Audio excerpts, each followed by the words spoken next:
kapten Rasmus Peetson, 4 Tanel Tammik, 2 Michael Jönning Larsen. Kõrgemalt tuuakse see pall, Peetson pääseb löögile ka ja 1-0 on nüüd sellest nurgalöögist olemas.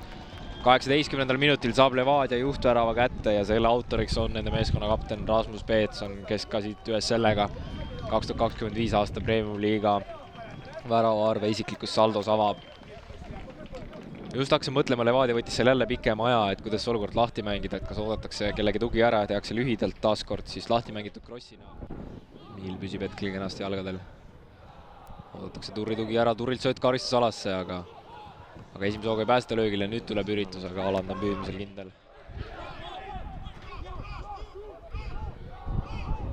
Tanimovo osaku jalaga tuleb päris head senderdusse, seal Tammeka on teisel koorusel peremees ja nüüd saabki Vasher selle värava kätte.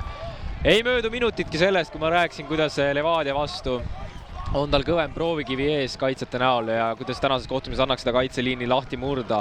Aga näitab nüüd, et tasub talle pea peale korra see pall mängida ja seejärel ei ole Levadial ega Valneril antud olukorras mitte midagi teha.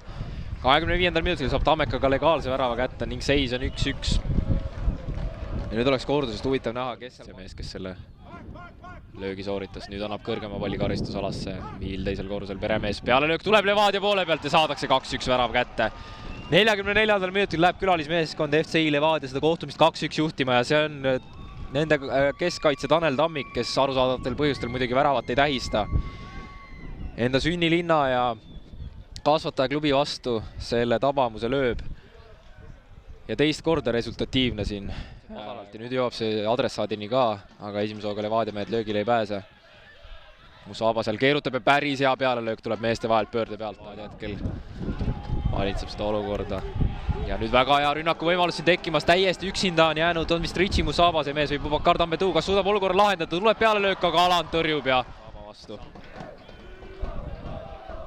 Levadia fännileerile muidugi meeldib, et suures pildis asjadega käiku dikteeritakse, tuleb pealelöök ja Aland uuesti vahel.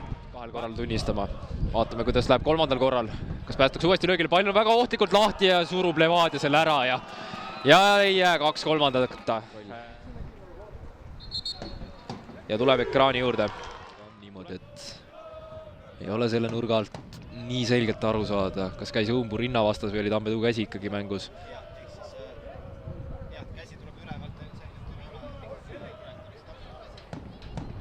Ja tundub, et vaatluse tulemusena igatahes värav ära tühistatakse. Peakohtunik Kaivoja siin kommentaatori boksis käis seda tabamust kontrollimas. Ja sellega sai väsimatu poolkaitse hakkama. Vaatame siin korralik mürgel, käib karistusalas, tuleb hea kuul ka Bascheri suunast. Jätku olukord ja selle lööb Tammeka ära. Ezekiel Tanimovo 72. minutil teeb seisuks 2-2 ning Tammeka on sõidu ees. Levadia ei suuda seda jätkuolukorda ära klaarida ning hetkel tuleb Tanimovo teisest lainest piisavalt edukalt, et lüüa see pall võrku ja asuda fännide ees juubeldama. Selle peale jooksid Levadia vahetusmehed, kes sooja olid aktiivsemalt tegemas ka pingi peale ära ja võtavad nüüd sarnaselt Utšerile soojendus, stressid ja vestid. Pah, see mees, kes sekkub, siit tuleb pealelöök, aga see lendab. Tammeka olukord lõplikult kontrolli alla. Nüüd jätkuolukorras pall võidetakse. Tuleb pealelöök Veelmalt, aga Valner nopib selle alt nurgast ära. Tõstega sinna Joao Pedro suunas. Nüüd on põhimõtteliselt koht karistusalasse palli andmiseks. Tuleb siit kuul ja Aland saab esipostist väga kenasti kätte selle palli. Ainsalult tõste sinna jooksu peale. Nüüd on Levadial löögikoht tekkimas. Kas pääsetakse üritama ja läheb see pall võrku, aga ei. Suluseis fikseeritakse siiski taaskord ja kolmandat korda tänases kohtumises on pall võrgus, aga seda mitte määruste päraselt. Ja Kaivoja näitab, et värav loeb siiski, ise ekraani juurde tulemata. Oi, milline sündmuste käik siia lõppu. Olin valmis, et Kaivoja tuleb veel ekraani juurest läbi ja vaatab selle olukorra niimoodi videoruumiga konsulteerides üle, aga tabamus jääb jõusse ja 90. minutil saab Levadia selle juhttabamuse kätte. Peale lööksid tuleb ja väga ohtlikult, aga siiski Valner saab kuidagi 2 kätt seal vahele ja tõrjub. No kohati rikošeti abiga, aga sai väga hästi seal ikkagi Tammeka selle olukorra lahendatud. Ja kohtumine saab ühes sellega ka nüüd lõppu. Veel korduses seda momenti näidatakse ja superreaktsiooni tõrje Valnerilt muidugi mõne meetri pealt. aga ei jää kokkuvõttes Tammekal ikkagi midagi vihkude vahele. Karl-Ander Valner, sündmusterohke mäng, aga 3-2 võit ikkagi lõpuks ja 3 punkti teile tulevad. Räägi, millised on esimesed muljed peale mängu?